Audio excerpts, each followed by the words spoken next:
1절부터 8절까지 말씀 보도록 할게요.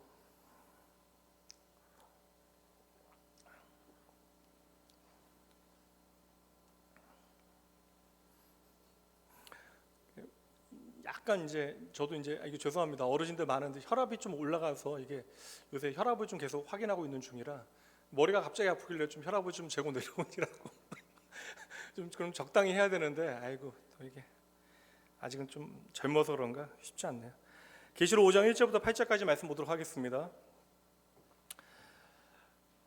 내가 보매 보좌에 앉으신 이의 오른손에 두루마리가 있으니 안팎으로 썼고 7인으로 봉하였더라. 또 보매 힘 있는 천사가 큰 음성으로 외치기를 누가 그 두루마리를 펴며 그 인을 떼기에 합당하냐 하나 하늘 위에나 땅 위에나 하늘 위에나 땅 위에나 땅 아래에 능히 그 두루마리를 펴거나 보거나 할 자가 없더라. 그 두루마리를 펴거나 보거나 하기에 합당한 자가 보이지 아니하기로 내가 크게 울었더니 장로 중에 한 사람이 내게 말하되 울지 말라. 유다 지파의 사자 다윗의 뿌리가 이겼으니 그 두루마리와 그 7인을 떼시리라 하더라. 내가 또 보니 보좌와 내 생물과 장로들 사이에 한 어린 양이 서 있는데 일찍이 죽임을 당한 것 같더라. 그에게 7뿔과 7눈이 있으니 이 눈들은 온 땅에 보내심을 받은 하나님의 7영이더라. 그 어린 양이 나와서 보좌에 앉으신 이의 오른손에서 두루마리를 취하시니라. 그 두루마리를 취하심에 내 생물과 24장로들이 그 어린 양 앞에 엎드려 각각 검은고와 향이 가득한 금 대접을 가졌으니 이 향은 성도들의 기도들이라. 아멘. 4장까지 말씀 나눴고요. 제가 한 2013년도에 12년 전에 수요예배 때 한국에 들어와서 낙원교회 수요예배 제가 설교할 때에 요한계시록 설교한 내용을 보니까 그때에는 이제 5장 말씀으로 처음 했던 주제가 이 두루마리에 대한 설교를 했고, 두 번째는 사자와 어린 양, 마지막에는 이제 성도들의 기도, 향에 대한 설교를 했는데 그 두루마리와 사자와 어린 양 얘기는 하나로 좀 묶었고요. 보니까 이게 이렇게 좀 이렇게 논증과 변증이 좀 많아서 그 얘기 그냥 여러분들 있는 그대로 나누면 다 이제 주무실 것 같아서 믿음이 없는지라 그런 부분들은 좀 뺐고요. 오늘 아마 7절까지 내용 좀 살펴보고 주제는 사자와 어린 양에 좀 초점을 맞춰 살피고 다음 주에는 좀 제 생각에는 이 향, 성도들의 기도 이 부분만 좀 집중해서 좀 살피면서 말씀을 정리하고 넘어가면 어떨까라는 생각을 해봅니다. 4장까지 우리가 공부를 마쳤는데 이제 4장에서 하나님의 영광스러운 보좌 우리가 함께 살폈죠. 거기에 흰옷과 승리의 면류관을 쓴 하나님의 교회 되어진 24장로가 등장하고 성령님, 7영이신 성령님 등장하고 하나님의 거룩과 영광을 상징하는 그룹들, 하나님 찬양하는 그룹들, 하나님의 사자들이 등장하죠. 그 그룹들이 무엇으로 등장합니까? 내생물로 등장을 하죠. 그리고 그들이 이제 그 앞에 유리바다, 죽음의 바다가 아니라 구약의 바다의 이미지는 죽음인데 홍해로부터 시작되어진 그 이미지. 근데 투명하게 맑은 유리바다가 펼쳐져 있는 장면을 우리에게 보여주면서 하나님 나라에 완성되어진 온전한 승리한 하나님의 교회가 있다라는 것을 4장에서 우리에게 설명하고 있습니다. 4장과 5장의 내용이 그 내용이거든요. 이제 인을 때는 이제 심판의 이야기가 6장에서 시작되어지기 전에, 그렇다면 왜 4장과 5장 말씀에서 완성되어진 하나님의 나라를 우리에게 보여주고 있는 것일까? 그 천상의 완성된, 우리가 천상을 살아가는 하나님의 나라, 우리가 지금 아직 도달하지 못한 그 하나님의 나라를 오늘 우리 현실에 우리는 그냥 살아내지 못하는데, 그럼에도 불구하고 왜 완성된 하나님의 나라를 이렇게 자세히 풀어서 계시록 4장과 5장 말씀에서 우리에게 보여주고 있는 것일까? 교회가 바로 누구이기 때문에요? 우리이기 때문에. 교회는 건물이 아니라 바로 저와 여러분이기 때문에 1장부터 3장까지 등장하는 교회는 이 땅 가운데 힘써 믿음의 싸움을 싸워야 되는 모든 교회들 7교회를 우리에게 보여주고 있잖아요. 그러니까 믿음의 싸움을 힘들게 싸워야 하는 저와 여러분에게 장차 승리하여 완성되어진 하나님의 나라의 교회가 있다, 이것을 보여주면서 하나님 나라로부터 우리에게 주어지는 그 천상의 격려를, 응원을 우리에게 확인시켜 주시는 것입니다. 그러니까 너희는 이미 이긴 싸움, 반드시 이길 싸움을 오늘 싸우고 있는 것이다.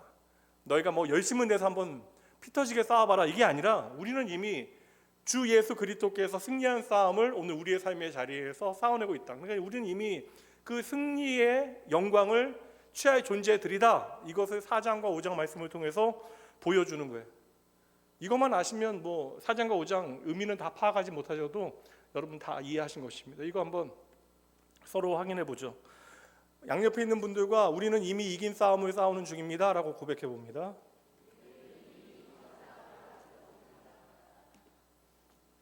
그래서 하나님 나라를 우리에게 보여주는데, 완성되어진 하나님의 하늘 교회에서 우리가 무엇을, 교회된 우리가 무엇을 하는가?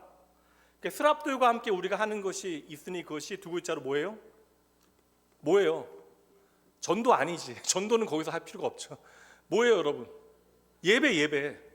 그러니까 우리가 스랍들과 함께, 하나님의 사자들과 함께 그 완성되어진 하나님의 나라에서, 그 교회에서 해야 되는 일은 예배이다.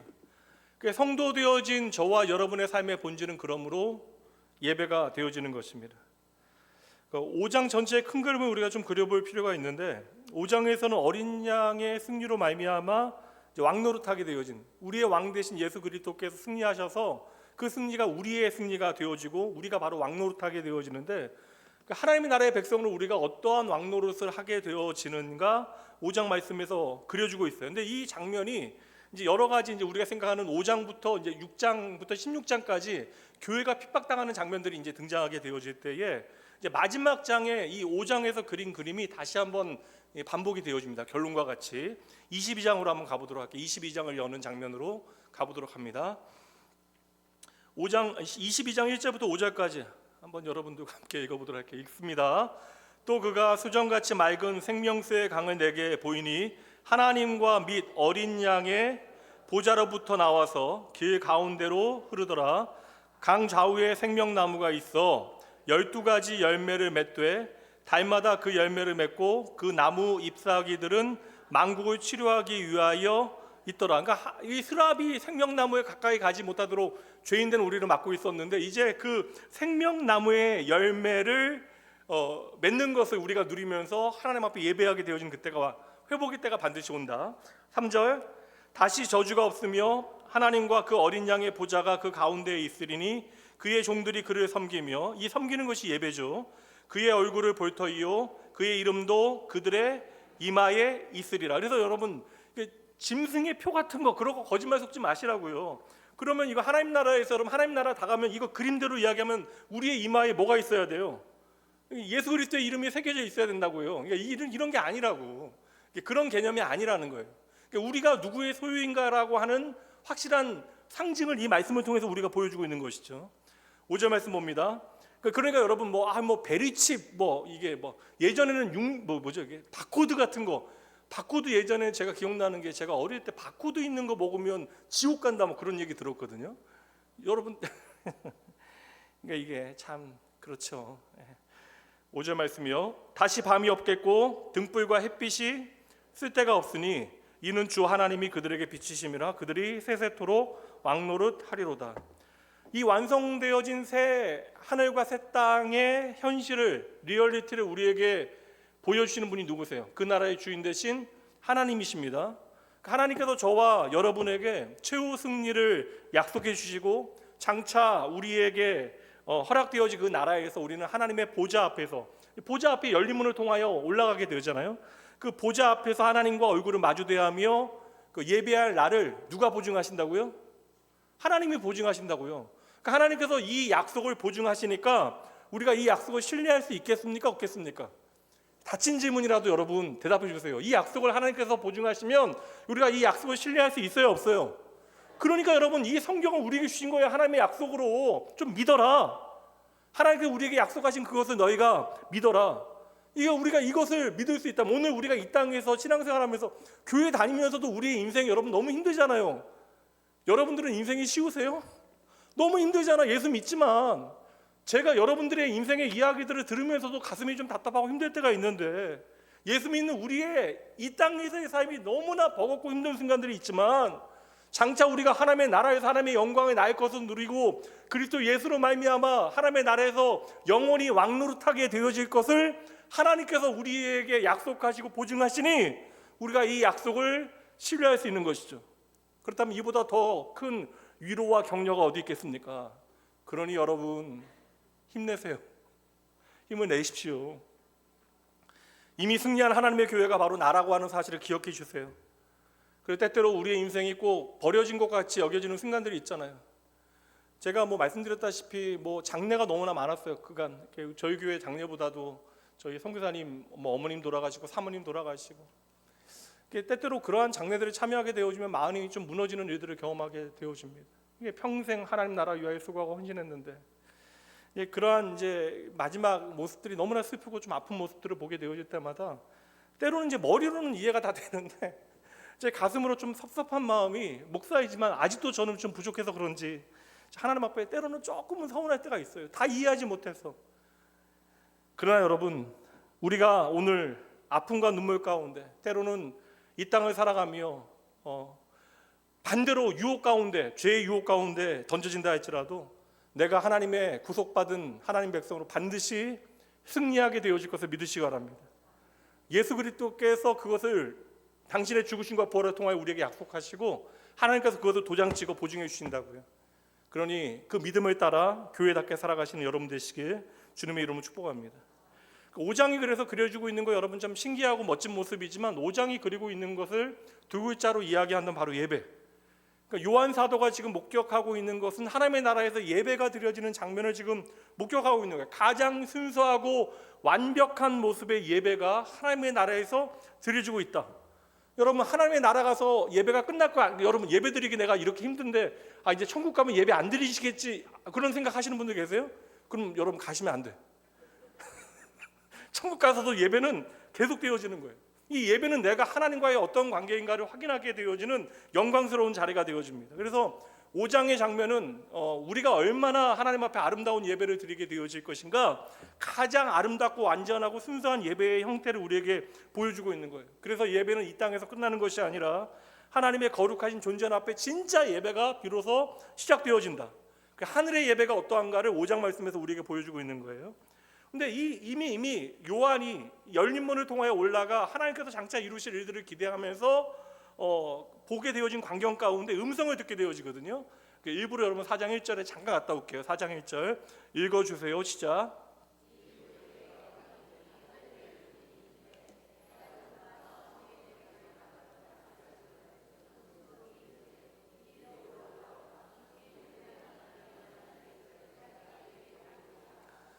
하나님의 사자, 그러니까 하나님의 음성이라고 봐야죠. 하나님의 음성이 들리는 거예요.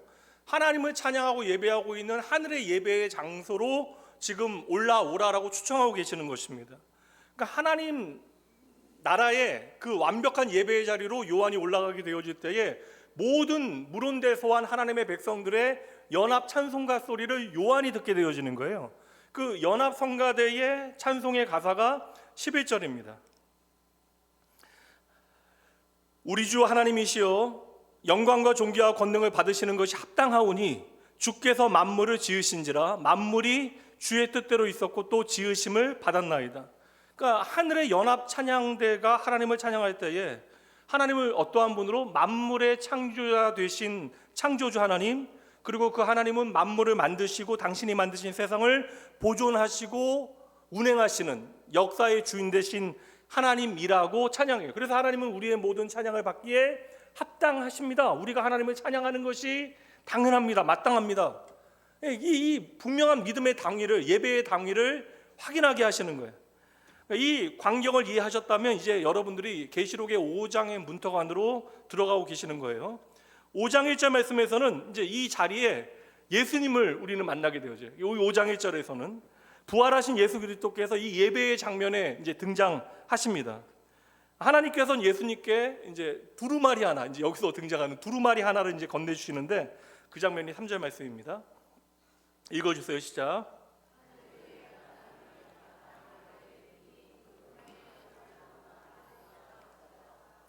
이거 신천지에서 많이, 통일교도 마찬가지고 제일 많이 사용하는 구절 중에 하나거든요. 이 두루마리를 아무도 펴거나 보거나 할 수 없는데 이걸 펼 자가 있다, 그런 거잖아요. 맞죠? 이걸 우리는 알 수 있다. 그래서 사실 이단자들 같은 경우 여호와의 증인도 마찬가지고 이 두루마리를 성경으로 해석하는 사람들이 있어요. 그래서 이게 성경을 해석할 수 있는 그 능력이, 그 성경의 최종적인 해석의 권능이 우리에게 있다, 그러니까 우리가 이 모든 성경의 비밀을 풀었다라고 이야기하는 거예요. 그래서 특별히 이제 뭐 구원파도 사실 이 성경에 등장하는 어떠한 특정한 비밀들을 코드를 통하여 풀어내는 일들이 있거든요. 그래서 사실 이런 것들 얘기하면 너무 쓸데없는 것들이고, 근데 이거 여러분 많은 설명이 필요 없어요. 이 두루마리가 성경이에요, 성경이 아니에요? 제가 분위기 보면 알잖아요, 여러분. 제가 앞에 설명했으니까. 성경일까요, 아닐까요? 성경 아니라고, 여러분. 제가 설명하면 아니라고 지금 제가 앞에 제가 얘기를 잘못했나 봐요. 제가 뭔가 잘못하는 것 같아요. 여러분들을 이해를 못하면 여러분 잘못이 아니죠, 제 잘못이죠. 왜요? 성경은 봉인되어져 있는 책이 아니에요. 아니잖아요. 성경을 하나님께 왜 주셨어요?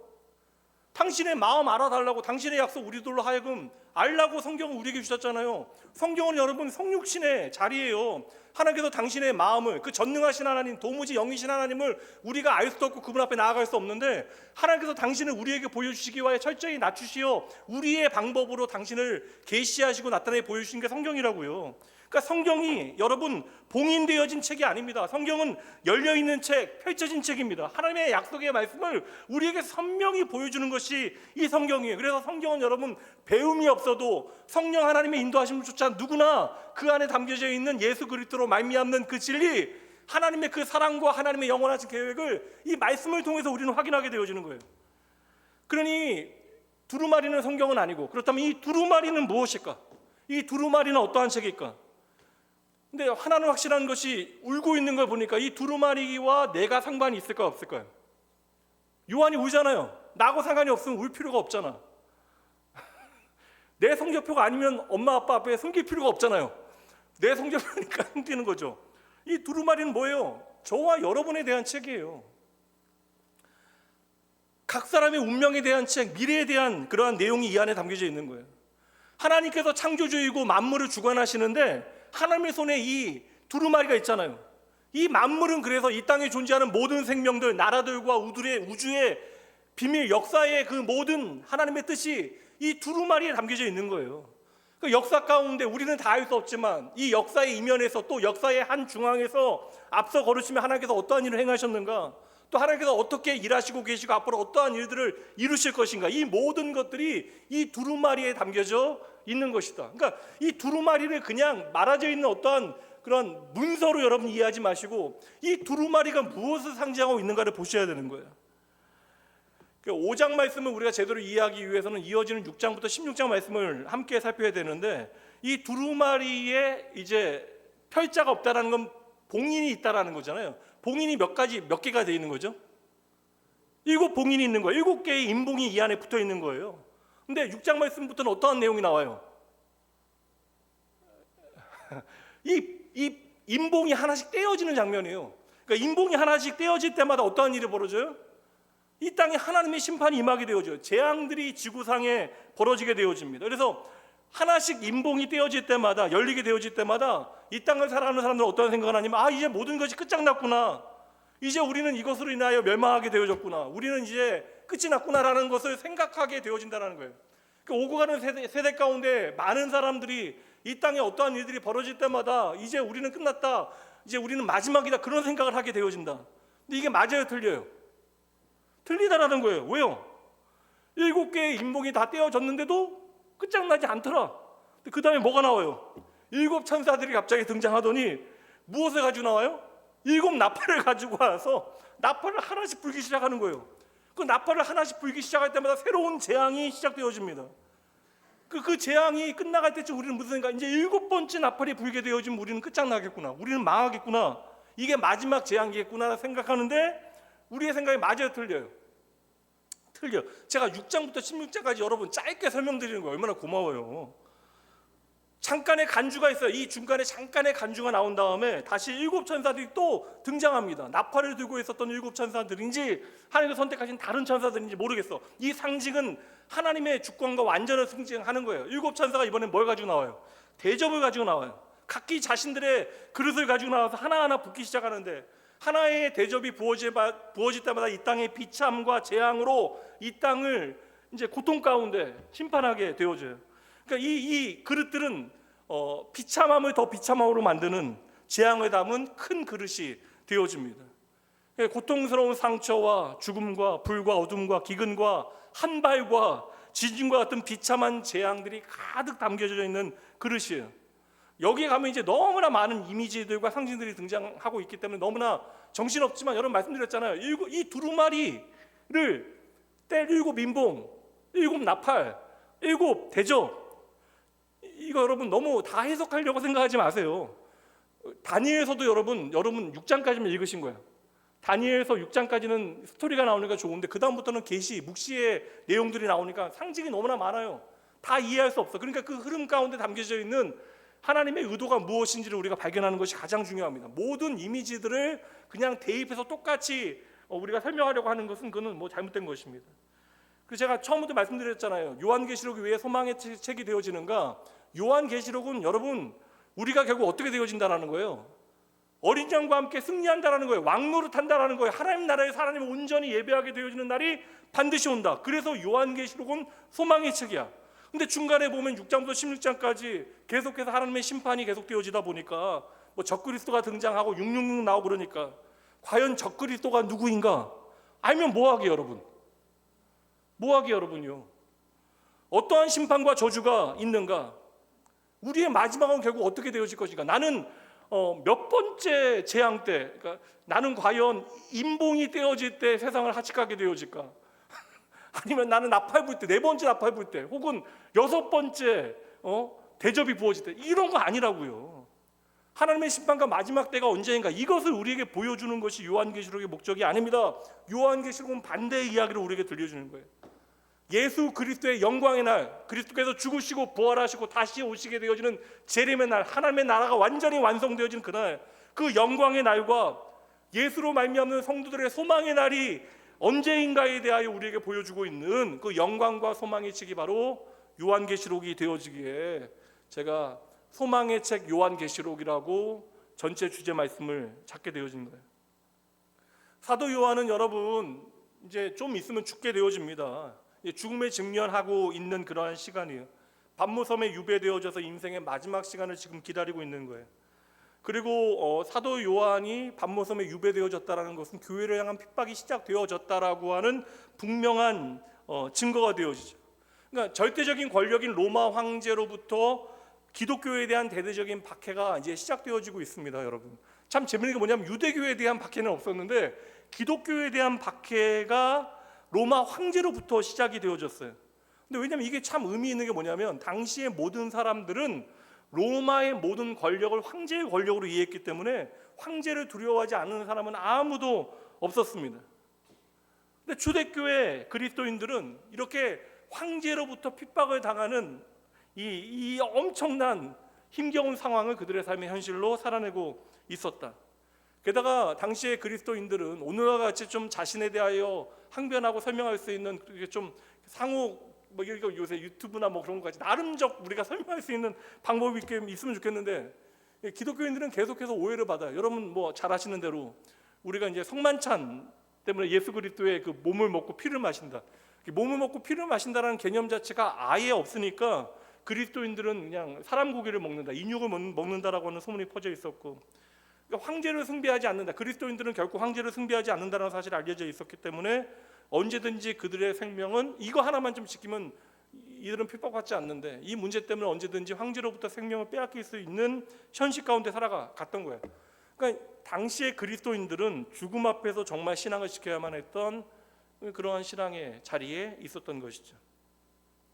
그러니까 인생의 가장 두려운 일이 무엇이에요, 여러분? 결국 우리가 망하게 되어졌다, 이렇게 우리가 불안해하고 두려워하는 것의 결국은 무엇이에요? 결국은 우리가 경험하지 않아도 가장 두려워하는 거. 그래서 우리가 외면하고 있는 한 가지가 있잖아요. 마지막 그게 무엇입니까?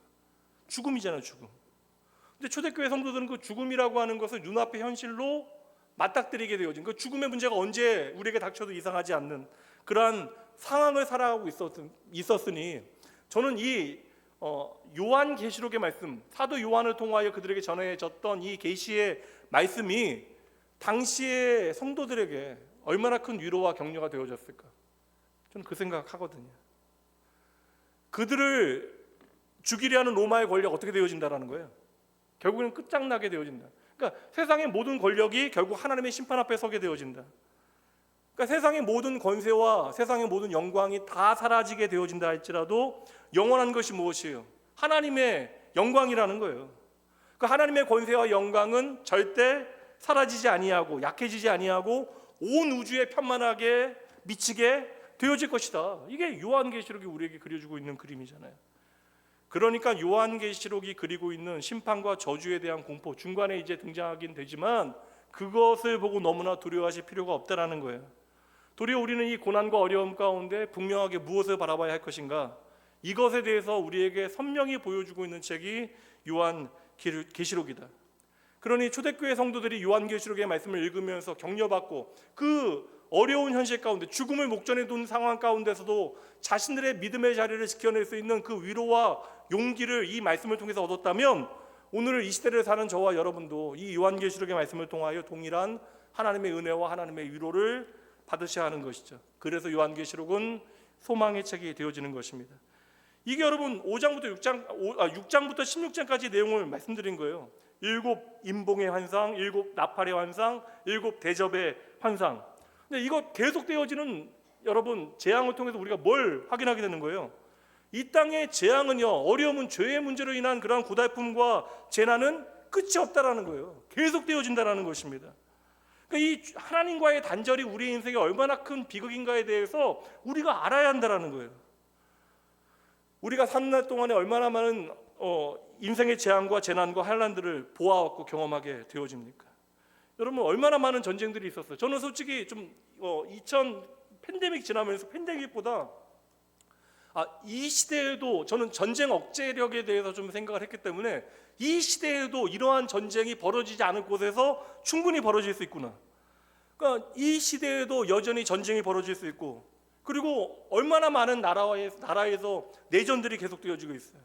그리고 지금도 여러분 말도 안 되는데 먹는 문제로, 여러분 기아의 문제로 죽어가고 있는 문제, 그리고 간단한 예방접종이 안 돼서 죽어가는 비극의 현장들, 수백만의 사람들이 죽어가는 일들이 오늘날에도 계속되어지고 있다.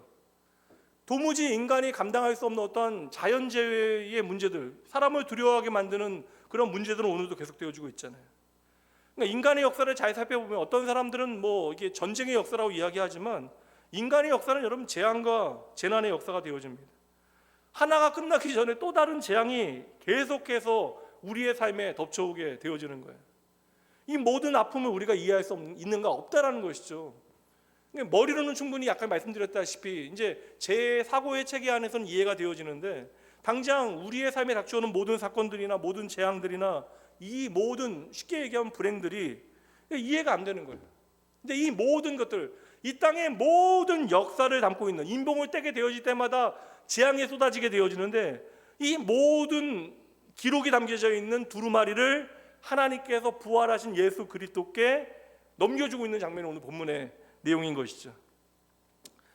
3절 말씀 보세요. 이제 어렵지 않으니까 3절 말씀. 그래서 뭐라고 이야기합니까? 하늘 위에나 땅 위에나 그 누구도, 어떤 사람도, 어떠한 존재도 두루마리를 열고 그 안을 들여다볼 수 있는 존재가 없다. 그러니까 이 두루마리에 대하여 열어서 이 모든 벌어지는 일들을 의미 있고 제대로 설명할 수 있는 사람이 없다라는 거예요. 왜 이러한 일들이 우리의 삶에 벌어지고 있는가에 대하여 정확하게 말해줄 수 있는 존재가 이 땅에는 존재하지 않는다. 그러니까 여러분, 두루마리 안에 뭐가 쓰여있는지 누가 안다라고 이야기하면 그거 거짓말이 아니에요. 거짓말이죠. 그거. 이게 여러분 기초적인 거짓말이에요. 요한계시록 해석할 때마다 여기 송파에서도 있었던 요한계시록 본격 해석 그런 거 나오는 거 여러분 보면 다 이거 해석할 수 있다라는 거거든요. 이거 여러분 두루마리 안에 누가 무엇이 쓰여 있는가 안다라고 하면 거짓말. 이 두루마리 자체가 여러분 상징이에요. 이 무엇을 상징하고 있어요? 역사의 모든 비밀은 누구의 손에 있다? 하나님의 손에 있다. 그 역사의 비밀이 담겨 있는, 하나님의 역사의 모든 흔적과 기록이 담겨져 있는 이 두루마리, 하나님의 계획이 담겨 있는 두루마리가 지금 예수 그리스도의 손에 들려지는 거예요. 이게 오늘 장면입니다. 3절 4절 이제 다시 한번 읽어볼게요. 하늘 위에나 땅 위에나 땅 아래에 능히 그 두루마리를 펴거나 보거나 할 자가 없다. 아무도 없다라고 하면 없다라고 여러분 믿으시면 되는 거예요. 그 두루마리를 펴거나 보거나 하기에 합당한 자가 보이지 않기로 뭐라고요? 내가 크게 울었더니, 그 영적인 눈을 성령 하나님께서 밝히 보이셔서 그 두루마리가 무엇인지를 요한이 깨닫게 되어지니까 이 두루마리를 열어서 좀 나에게 제대로 설명할 수 있는 사람이 있으면 좋겠는데 설명할 수 있는 사람이 아무도 보이지 않았기 때문에, 누구도 그 두루마리를 감당할 수 없었기 때문에 요한이 지금 목 놓아 울게 되어지는, 크게 울게 되어졌다. 크라이아웃 하게 되어졌다. 그 역사의 비밀이 담긴 두루마리, 인생의 고난과 재앙이 무슨 의미인지를 설명할 수 있는 그 두루마리를 펴거나 보거나 할 수 있는 사람이 없어서 요한이 크게 울었다. 이게 4절까지의 말씀입니다. 요한이 울었다면 저와 여러분도 우는 게 당연해요. 여러분, 우리의 존재는 이 땅을 살아가면서 울 수밖에 없는 존재라는 거예요. 당장 우리의 내일도 우리가 감당하지 못하는 것이 우리의 인생이잖아요. 세상에 지혜 없는 사람들은 그럼에도 불구하고 내가 내일을 만들 수 있고 내가 내일을 책임질 수 있다라고 착각하게 되어지는 것이죠. 그러니까 내가 가지고 있는 돈으로, 자원으로, 명예로, 지식으로, 세상의 모든 자랑으로 우리가 내일을 좀 보장받고 내일을 책임질 수 있다. 이렇게 내가 가진 것으로 나의 내일을 책임질 수 있다라고 하는 사람들을 예수님께서 비유 가운데 뭐라고 이야기하셨어요? 어리석은 부자와 같다라고 이야기하는 것이죠. 당장 우리는요, 오늘 밤도 책임지지 못하는 인생들입니다. 그러니 여러분, 우리가 운다면 누가 앞에서 울어야 돼요? 하나님 앞에서 울어야 하는 거예요. 여러분, 우리 인생은 하나님 앞에서 눈물을 흘려야 되는 그러한 인생이어야 돼요. 그냥 세상의 고달픔 가운데 그냥 힘들어서 눈물 짜는 거 말고, 내가 도무지 이해할 수 없는 내 삶의 형편과 상황 가운데 힘들어 하나님 앞에 울게 되어질 때, 그 하나님 앞에 통곡하고 우는 마음을 하나님께서는 가난한 마음이라고 이야기하시잖아요. 믿음이 무엇이, 여러분? 믿음은 세상의 모든 일들을 감당해낼 수 있는 능력이 아닙니다. 겨자씨만한 믿음이 산을 옮길 수 있다. 우리가 옮겨요, 여러분? 하나님이 옮기시는 거잖아요. 겨자씨만한 믿음 뭐예요? 세상을 창조하신 하나님께서 이 산조차도 옮기실 수 있다는 사실을 믿는 게 믿음이라고요. 믿음은 여러분, 도리어 내가 내 힘만으로 살 수 없다라고 하는 진실한 고백이 되어져야 돼요. 그래서 하나님, 내가 하나님 없으면 오늘 하루도 버틸 수 없습니다. 하나님, 이 현실 가운데 내가 내 힘만으로, 내 자원만으로 살아갈 수 없습니다. 그렇게 우리는 늘 언제나 이 세상 가운데 하나님 앞에 크게 우는 인생이 되어져야 한다. 그 스펄전 목사님께서 이 구절 설명하면서요, 우리가 베델이 하나님의 집이잖아요. 우리가 야곱의 인생을 연결해서 설명하면서 우리가 베델로 올라가기 위해서는 복임을 반드시 나야 된다. 이 복음이라고 하는 자리는요, 눈물의 자리예요. 우리가 하나님의 집에 올라가기 위해서는 나의 인생에 대하여 통곡하는 자리가 반드시 있어야 된다는 거예요. 우리가 하나님의 집에 도달하기 위해서는 반드시 우리가 나의 인생을 하나님 앞에 있는 그대로 맡기고 통곡하는 우는 자리가 우리의 삶에 있어야 한다는 것이죠. 우리가 아무리 애써도 우리의 인생의 재난과 환난이 끝이 없으니까 우리의 눈물도 끝이 없다. 그래서 오늘 요한이 울고 있는 거예요. 말씀드리는데 한 고비 끝나면 얘 더 이상 문제 없겠지. 근데 우리가 또 다른 고비를 만나게 되어져요. 이해할 수 없는 일들 때문에, 내가 하나님 사랑하고 믿지만 내 인생에 예기치 않은 일들 때문에 밤을 지새우는 일들이 계속되어진다 할지라도 도무지 내 인생에 광명의 아침이 밝아오지 않을 것처럼 여기지는 순간들이 있더라. 이 땅의 역사의 대재앙과 환난만을 이야기하는 것이 아니에요. 말씀드린 대로 한 개인의 삶도 마찬가지입니다. 우리는 다 그렇게 세상의 고통과 아픔 가운데 끝없이 눈물을 흘리는 존재들, 그러면서도 이 모든 일들에 대해서 다 이해하지 못하는 연약한 인생들입니다. 그래서 우리는 이 모든 일들을 다 이해하지 못하고 해석하지 못하기에 오늘 요한과 같이 하나님을 신뢰하지만 소리내어 내 삶에 엉엉 울게 되어지는 것이죠. 근데 우리가 엉엉 우는 이유가 무엇일까? 왜 우리는 슬픔 뒤에 이렇게 깊이 눈물을 흘리게 되어질 것인가? 왜 우리는 이렇게 통곡의 눈물을 하나님 앞에 흘리게 되어지는가? 근데 결국 뭐 때문에 그래요? 내가 내 인생을 홀로 통제할 수 없다는 사실을 알게 되어지잖아요. 내가 지난날 끊지 못하는 내 삶의 상처와 모든 문제들을 내가 해결할 수 없다는 사실, 지나가버린 그 과거의 상처를 오늘 내가 해결할 수 없다는 사실을 우리가 깨닫게 되어지기 때문에 우리가 눈물을 흘리게 되어지잖아요.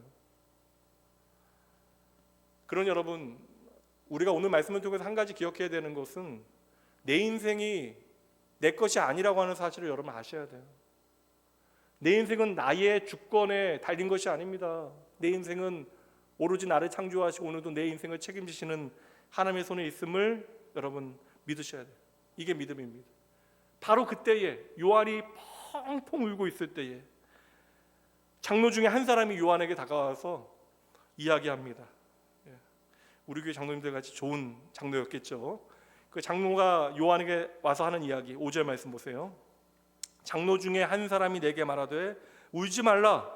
유다의 지파의 사자 다윗의 뿌리가 이겼으니 곧 두루마리와 그 7인을 떼시리라 하더라.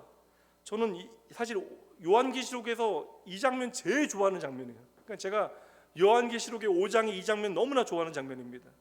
요한이 펑펑 울고 있으니까 장로님이 오셔서 뭐라고, 장로가 와서 물론 이게 모든 하나님의 백성을 상징하고 있는 것이지만 뭐라고 이야기합니까? 울지 말라. 유다 지파의 사자가 이겼다. 그가 두루마리와 7인을 다 떼게 되어질 것이다. 아무도 그 두루마리를 펼 자가 없다라고 내가 깨닫고 울게 되어졌는데 울지 마라. 유다 지파의 사자가 이겼다. 그가 두루마리와 7인을 떼시리라. 나는 없다라고 생각했는데 이 두루마리를 떼실 분이 있다라고 이야기해 주는 얼마나 놀라운 순간이에요. 내 인생의 비극과 나의 내일과 내 삶에 벌어진 모든 일들을 이해하지 못해서 목 놓아 울고 있는데 이 모든 일들에 대해서 다 알고 계시고 이해하고 계시고 해결할 수 있는 승리의 왕이 이 모든 것들을 떼어내실 것이다. 이 두루마리를 펼치실 것이다. 이 승리의 왕이 누구예요? 예수님이신데 여기 뭐라고 이야기하고 있어요? 유다 지파의 사자이다. 이건 메신저가 아니에요. 이 사자는 뭐예요? 어흥하는 어흥이 아닌가요? 어흥 호랑인가요? 이 사자예요. 사자. 진짜 라이언 사자입니다. 그러니까 사자라고 하는 것은 말씀드린 대로 승리의 상징이거든요. 권능의 상징이거든요. 유대 지파의 사자 다윗의 뿌리. 이거 우리가 이해할 수 있는 구절이 창세기 말씀에 나옵니다. 창세기 49장에 보면 야곱의 유언에 이제 우리가 좀 더 명확하게 그 뜻을 살필 수 있는 표현이 나옵니다. 8절부터 읽을게요. 유다를 향한 이제 유언입니다. 유다야, 너는 내 자손의 내 형제의 찬송이 될지라. 내 손이 내 원수의 목을 잡을 것이요 내 아버지 아들들이 내 앞에 절하리로다. 유다는 뭐라고요? 사자 새끼로다. 내 아들아, 너는 움킨 것을 찢고 올라갔도다. 그가 엎드리고 웅크림이 사자와 같고 암사자 같으니, 숫사자 같고 암사자 같으니, 그러니까 사자와 같다. 누가 그를 범할 수 있으랴. 여기 규는 이제 임금의 왕권을 상징하는 막대기예요. 그러니까 임금의 왕권을 상징하는 봉입니다. 그러니까 이 규라고 하는 단어가 왕권을 우리에게 보여주는 거예요. 이 사자, 유다는 사자와 같은데 규가 유다를 떠나지 않을 것이다. 그러니까 왕이 유다를 통해서 오실 것이다. 통치자의 지팡이가 그 발 사이에서 떠나지 아니하기를 실로라고 하는 단어는 여러분 메시아를 상징하는 거예요. 실로, 메시아가 오시기까지 이르리니 그에게 모든 백성이 복종하리로다. 그러니까 우리가 아는 대로 이게 그 야곱이 유다에게 이제 주는 예언의 말씀, 그러니까 유다에게 주는 그 마지막 유언의 말씀을 통해서 우리는 유다 지파에서 누가 오신다는 사실을 확인하게 되어져요.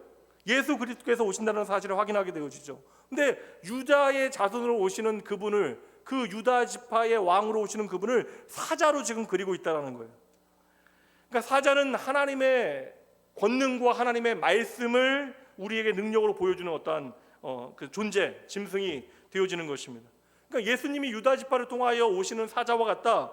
이것은 원수를 정복하고 승리하시는 예수 그리스도의 모습을 우리에게 보여주고 있는 구절이 되어지는 거예요. 예수님이 참 강하시다, 대단하시다, 능력 있으시다. 근데 오늘 울고 있는 요한에게 한 장로가 찾아와서 그 사자이신 메시아를 소개하고 있는 거예요. 이해되시죠? 그래서 요한이 울다가 펑펑 울다가 어떻게 했겠어요? 울음을 멈추고 크게 눈을 뜨고 사자가 있다. 메시아이신 사자가 있다. 유다 지파의 사자가 있다. 다윗의 뿌리인 사자가 있다. 메시아가 계시다. 그러니까 어떻게 해야 돼요? 눈물을 빨리 닦고 눈을 크게 떠서 그 눈앞에 있는 사자를 보려고 했더니 이게 웬일입니까? 이거 기독교 참 이게 놀라운 진리인데 6절 말씀에 보면 요한의 눈앞에 사자가 있어야 되는데 사자 대신 뭐가 있어요? 사자 대신 뭐예요? 어린 양이 있잖아. 어린 양. 사자가 있다라고 얘기했는데 눈을 뜨고 보니까 어린 양이 있는 거예요. 요한이 지금 어린 양을 보고 있는 거예요.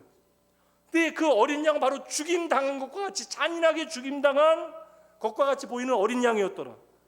우리가 생각하는 사자의 이미지와 전혀 다른 다윗의 자손, 유다 지파의 다윗의 뿌리요 유다의 사자로 메시아 되신 예수 그리스도를 왕으로 표현하고 있는데 그 사자의 이미지, 우리가 그리는 사자의 이미지와 정반대 죽임당한 어린 양, 그 어린 양을 지금 사자로 표현하고 있는 것이죠. 이게 복음이잖아요, 여러분. 복음. 세상은 이해할 수 없는 십자가의 능력이잖아요. 승리를 한 사자가 바로 그 모양은 어떻게 보여요? 도살에 당한 어린 양의 모습으로 서 있는 것이죠. 그 죽임당한 어린 양이 저와 여러분의 그 운명을 결정짓는 두루마리를 떼기 위하여 하나님으로부터 그 두루마리를 건네받게 되어진 것이 오늘 본문의 내용입니다. 그러니까 저와 여러분이 어떻게 구원받는가? 어떻게 새하늘과 새 땅에 거룩한 하나님의 나라가 되어지고 하나님의 백성이 되어지는가? 바로 그 죽임당하신 어린 양을 통하여 우리는 하나님의 나라의 새로운 피조물, 하나님의 나라의 거룩한 백성이 되어짐을 여러분 믿으셔야 돼요. 저는 항상 말씀드리지만 기독교가 하나님의 마음을 놓치게 되어지니까 믿음의 승리를 내가 가진 힘으로 다른 사람을 짓누르는 것, 나의 주장을 끊임없이 말하는 것으로, 오늘 청년들에게서 계속 권면했지만 우리가 세상의 힘을 가지고 얼마나 뛰어난가를 증명하는 것으로 우리의 믿음을 설득하려고 하지 말라라고 부탁을 드렸어요. 여러분, 도리어 기독교의 진리는요, 내가 죽어져서 이루는 승리가 되어져야 된다. 이게 여러분 십자가의 길이잖아요. 이게 하나님의 지혜잖아요. 그래서 저는 무례한 그리스도인 되어지면 절대 안 됩니다. 이사야 53장 7절 말씀 봅니다. 그 어린 양이 어떠한 분이신가를 53장 전체가 우리에게 설명하는데 다 볼 수는 없으니까 57장 말씀 봅니다. 읽어주세요. 시작.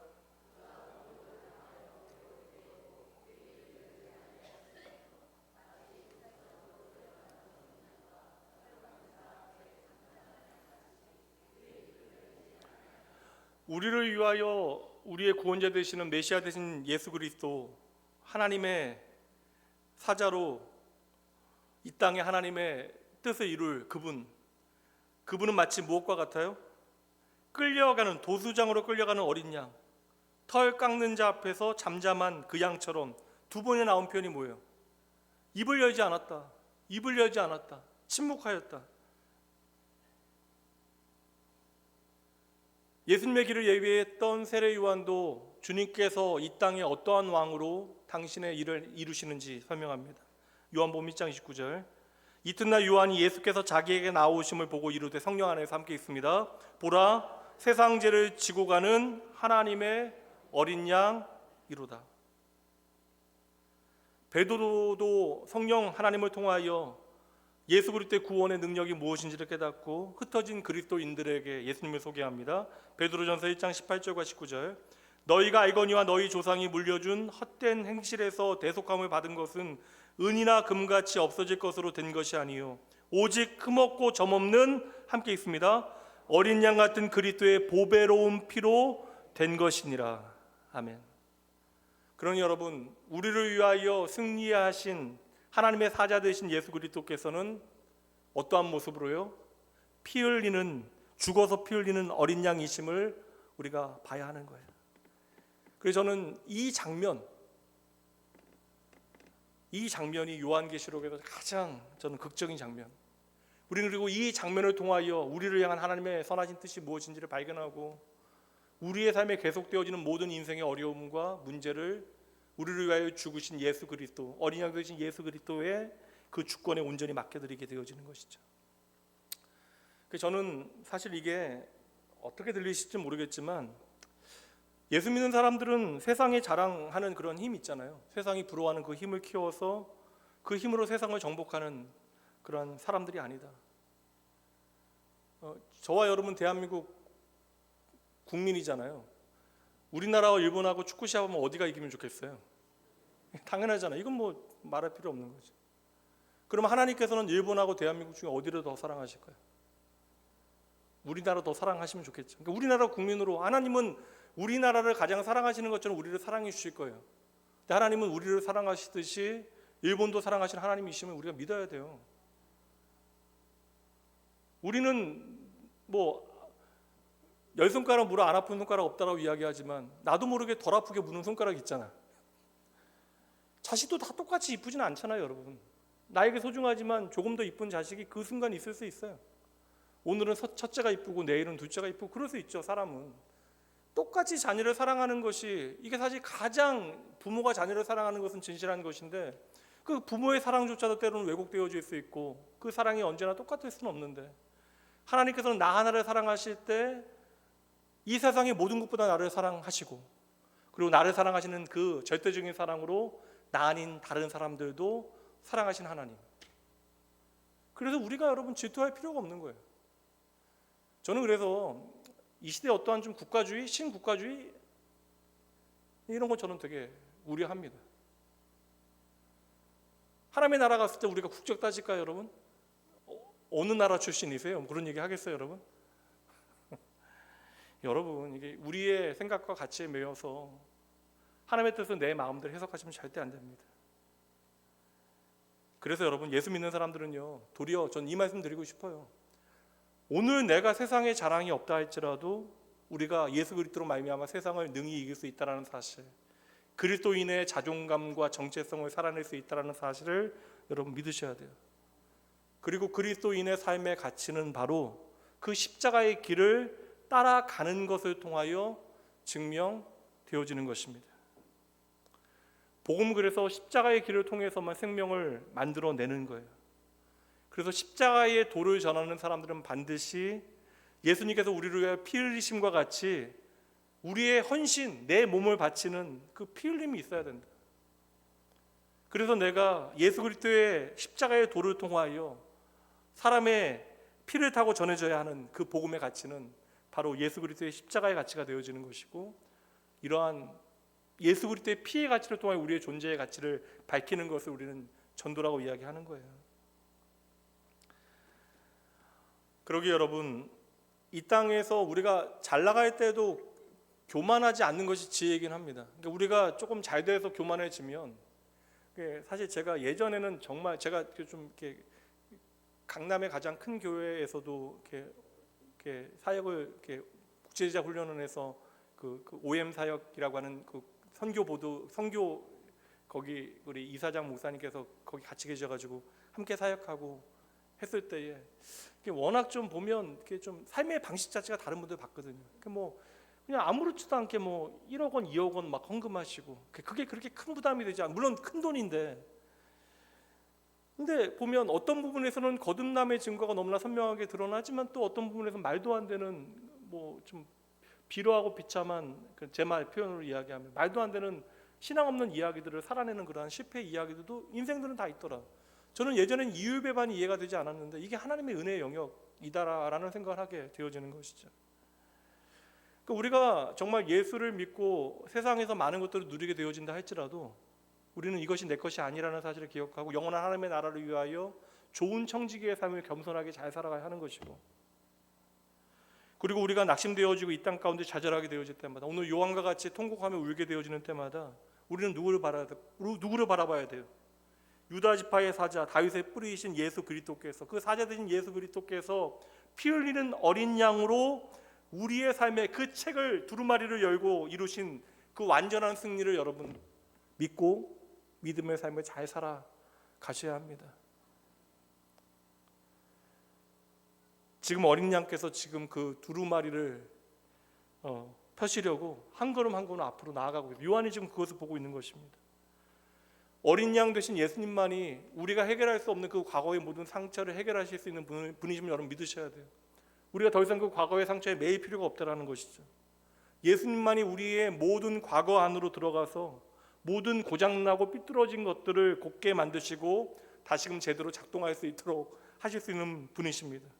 그래서 피 흘리는 어린 양 되신 예수 그리스도께서 한 걸음 한 걸음 그 두루마리 앞으로 나아가셔서 그 두루마리를 취하게 되어지자, 어린 양 되신 예수 그리스도께서 그 두루마리를 취하는 그 순간에 어떠한 일이 벌어져요? 내 생물과, 이제 내 생물이 뭔가 설명할까요? 내 생물과 24장로들이 그 어린 양 앞에 엎드려 새 노래와 찬양의 고백을 큰 소리로 부르게 되어지는 거예요. 그게 9절과 10절입니다. 그들이 새 노래를 불러 이르되 두루마리를 가지시고 임봉을 떼기에 합당하시도다. 아무도 뗄 자가 없는데 예수 그리스도만이, 그 죽임당하신 예수 그리스도만이 두루마리를 가지시고 그 인복을 떼기에 합당하시도다. 일찍이 죽임당하사 각 족속과 방언과 백성과 나라 가운데에서 사람들을 피로 사서 하나님께 드리시고 그들로 우리 하나님 앞에서 뭐라고요? 나라와 제사장들을 삼으셨으니 그들이 땅에서 왕노릇 하리로다 하더라. 이 왕노릇은 여러분 권력을 가지고 많은 것들을 누리면서 잘 먹고 잘 살라 하는 게 아니에요. 이 왕노릇을 어떻게 해야 돼요? 하나님의 나라와 제사장으로 왕노릇 해야 된다라는 거예요. 이게 중요한 핵심입니다.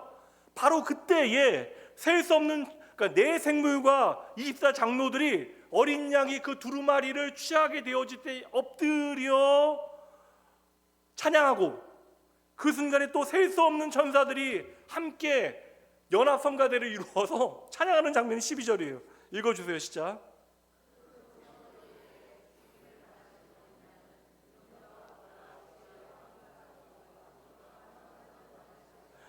아멘, 아멘, 아멘.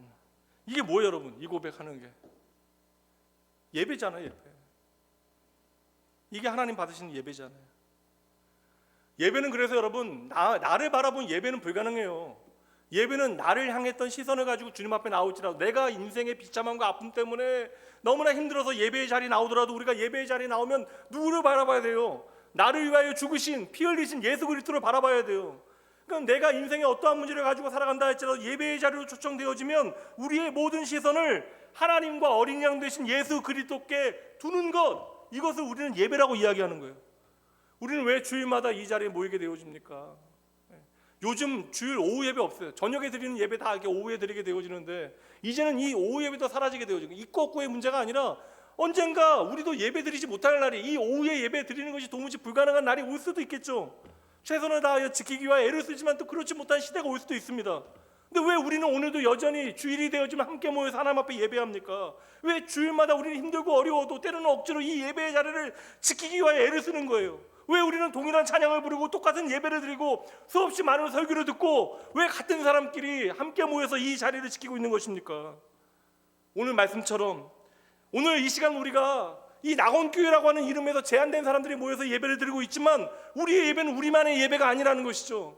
어린 양 되신 예수 그리스도로 말미암아 하늘에 있는 그 하나님의 나라의 성도들과 함께 내 생물과 24장로들과 셀 수 없는 모든 천사들과 물온대소한 하나님의 백성들이 함께 어린 양 되신 예수 그리스도를 예배하고 있다, 찬양하고 있다.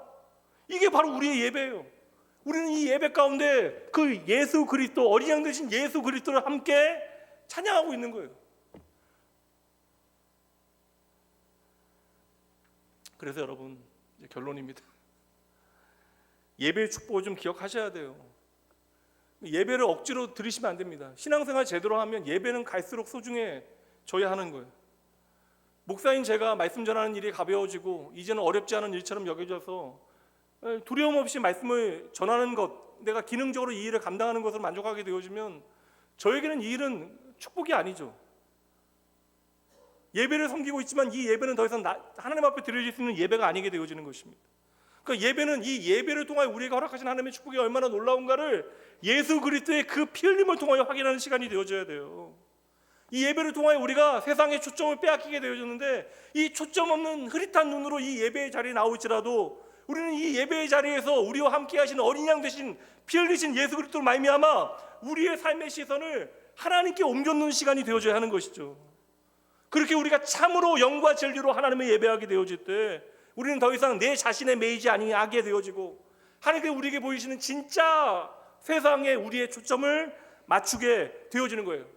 그 진짜 세상은 무엇입니까? 노래했잖아요.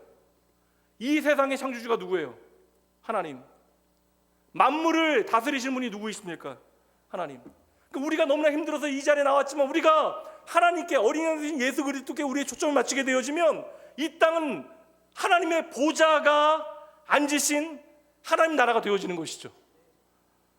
하나님이 돌보시는 손길 없이는 결코 돌아갈 수 없는 세상임을 믿게 되어지는 거예요. 당장 우리의 삶의 순간에 너무나 힘들고 어려워서 내가 너무나 아프고 힘들어서 눈물을 흘릴 수밖에 없지만 이 땅을 다스리시는 분은 바로 하나님이십니다라는 사실을 우리가 예수 그리스도의 십자가로 통해 확신할 수 있다면, 그 사실에 우리의 인생에 초점을 두게 되어진다면 저와 여러분의 삶은 더 이상 흔들리지 않을 것입니다. 그래서 하나님께서 오늘도 한탄하는 모든 인생들에게 너희는 오직 하나님만을 예배하라라고 부르고 계시는 거예요. 예배가 너희의 인생의 목적이다. 이 예배가 승리의 비결이다. 그리고 이 예배를 통하여 내가 너희를 얼마나 사랑하는지 확인해라 라고 하나님께서는 우리에게 말씀해 주시는 것이죠.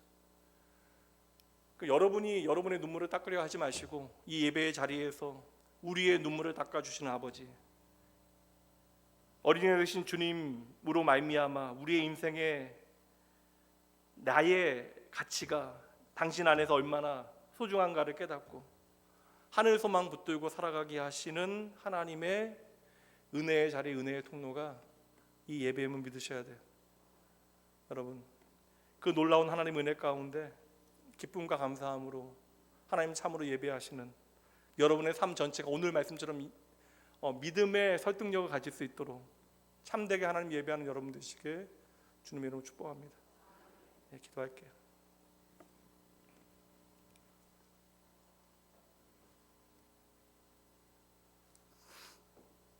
우리의 몸과 마음을 이끄시는 하나님 아버지, 오늘도 말씀을 통하여 하나님 나라의 소망을 허락하여 주시며 감사드립니다. 아버지 하나님, 우리가 두루마리 앞에서 울 수밖에 없는 존재임을 이 시간 고백합니다. 나의 지혜로는 도무지 내 삶을 해석할 수 없고 나의 힘으로는 고난의 의미를 풀 수도 없으며 내 손으로 나의 내일을 붙잡을 수 없음을 주님 앞에 솔직하게 고백합니다. 그렇게 인생의 고됨 가운데 울고 있는 우리를 향하여 울지 말라, 유다 지파의 사자가 이겼다. 그리고 우리가 우리의 눈으로 보게 되어지는 유다 지파의 사자는 바로 죽임당한 어린 양이심을 말씀을 통해 보게 하십니다. 저희도 세상의 방식이 아니라 십자가의 방식으로 예수 그리스도의 피 흘림으로 나를 사시어 하나님께 들으신 주님을 저희들 믿음으로 바라보고 그분만을 예배하게 하여 주시옵소서. 저희들의 마음이 자꾸만 내 인생의 문제만 바라보고 두려움과 비교와 염려에 끌려 다니다 보니 이리도 흔들리게 되어졌습니다. 저희가 드리는 예배를 통하여 우리의 시선을 다시 어린 양 예수 그리스도께 고정하게 하시고 우리의 모든 고난이 하나님을 향한 기도로 바뀌게 하시고 우리의 모든 통곡이 하나님을 향한 찬양으로 바뀌게 하여 주시옵소서. 특별히 지금도 이유를 모르는 아픔으로 울고 있는 성도들을 기억하시어 어린 양께서 그들의 두루마리를 쥐고 계심을 믿게 하시고 하나님의 손이 그들의 과거를 새롭게 하시고 주님의 주권이 그들의 미래를 붙들고 있음을 확신하게 하여 주시옵소서.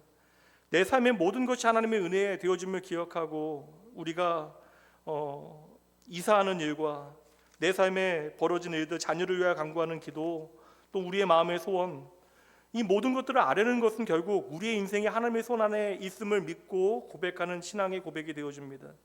이 시간 건축 헌금으로부터 11조, 선교 헌금, 모든 드려진 아버지여 이 헌금들을 위해 하나님 은혜를 더하시어 하나님께서 사랑하는 주의 자녀들을 하나님의 참된 교회답게, 참된 예배자답게 만드시는 귀한 은혜의 증거들이 이들의 삶에 풍성하여질 수 있도록 주여 역사하여 주시옵소서. 오늘도 믿음의 자녀들로 하여금 예수 그리스도의 십자가의 생명을 걸게 하시고 그 십자가의 길을 따라 걸어가게 하시는 어린 양 되신 예수님 이름으로 축복하며 간절히 기도합니다. 이제는 유다 지파의 사자이시며 죽임당하신 어린 양 되신 예수 그리스도의 크신 은혜와 영광의 보좌에 앉아 역사를 붙드시고 오늘도 우리의 예배를 기뻐 받으시는 아버지 하나님의 한없는 사랑하심과 성도의 기도를 하나님을 향한 귀한 믿음의 고백으로 만드시고 주의 자녀들을 오늘도 예배자로 세워가시는 성령 하나님의 내주하시고 동행하시고 함께하심이 눈물의 자리에서 시선을 들어 어린 양의 보좌를 바라보며 내가 평생에 하나님 참으로 예배하는 예배자 되어지기를, 그 예배에 승리하는 하나님의 백성 되어지기를 소망하고 결단하는 사랑하는 낙원의 모든 성도들을 위해 이들의 가정과 일터와 삶의 모든 걸음걸음 위에 이제로부터 영원까지 함께 있을지어다. 아멘. 잠시